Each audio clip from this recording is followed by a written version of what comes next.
We hit return again. We're back to the opening page. It shows that for today, I have one new message that's sent.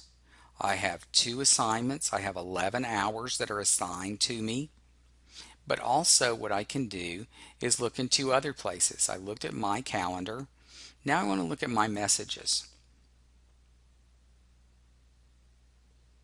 When I pull up my messages, it's going to show me everything that's been sent to me either via text, because this means it was a text message, or that was sent via email. Okay? So anytime you wonder, hey, I didn't get the text that said that there was a homemaker case available, or I didn't get the text that said please review my schedule, all of those texts are stored in eRSP for both your use and our use to make sure that our systems are working properly. Okay? If these texts were already read outside of eRSP, then I'm not going to be able to see them. Now, that's my messages. Now I also want to look at my account. I can always go to home. I can always go to my availability. Under my availability, I'm going to click on it, and that's where it gives me the option to block my schedule. As an example, let's say that I decide I don't want to work, or in this case, let's say I said that I was blocked every Sunday, and I want to remove that because I want to be able to work on a Sunday.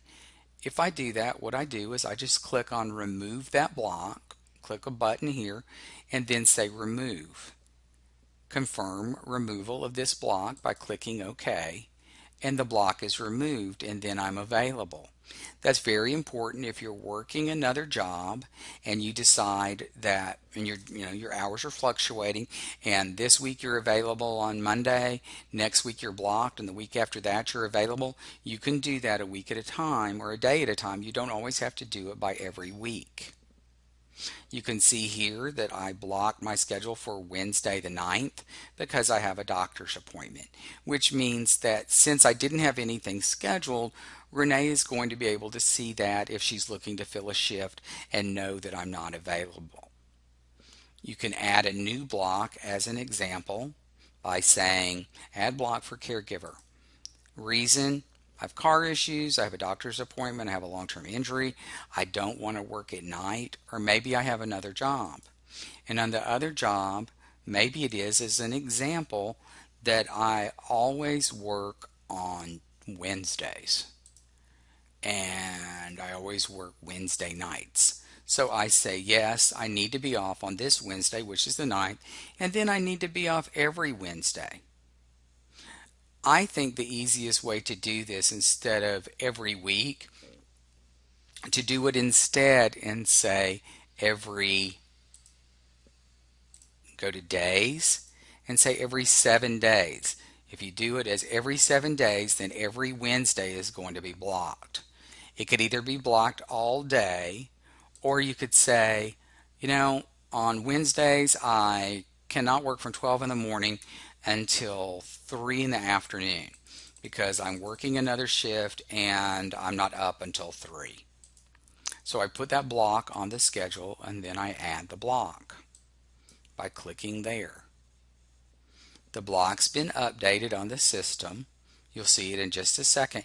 It's not going to give me any assignments, or is going to warn Renee of any assignments because I have another job and I'm working from 12 to 3, or maybe I just need some sleep.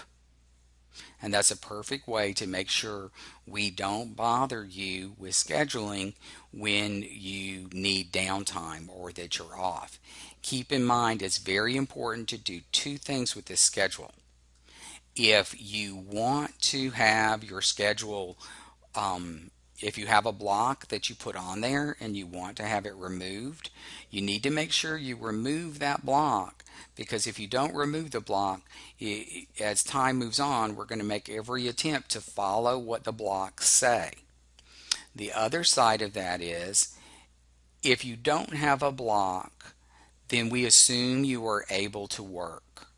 So if you don't put a block down that says you're unable to work, then you can expect that we will, if we have open shifts, that we will be assigning them to you and then telling you we have a case for you. We've sent you the information is on your eRSP system. We expect you to work it. So if you don't want that situation to come up where then you have to call us and say, well, I can't work because I have this going on, go ahead and be very diligent about marking off or blocking off your schedule, and then you won't be asked to work unless it's an emergency and we're begging for caregivers and offering pay or extra pay. We won't be doing that unless unless it's an emergency, but we're going to block off your schedule, and it makes it easier for you and it makes it easier for us. Okay? That's really all there is to the Synergy computer-based website. The next video is going to show you how to use the website either on an iPhone or an Android. Now, as I said earlier, this gives you instructions on how to set up a shortcut to an Android or an iPhone. Once you have that shortcut in place and you've logged in, the system itself looks exactly the same whether you're on an iPhone or an Android, just as it looks exactly the same whether you're on a Mac in Safari or whether you're on a PC in Chrome or whether you're on a PC in Firefox. So the only difference becomes how you get to the site, not necessarily what's in the site once you get there. That concludes this video. I really hope it helps you see what benefits you can receive from using the eRSP system more accurately, and please always know that we're available to help you in any way possible. Thank you.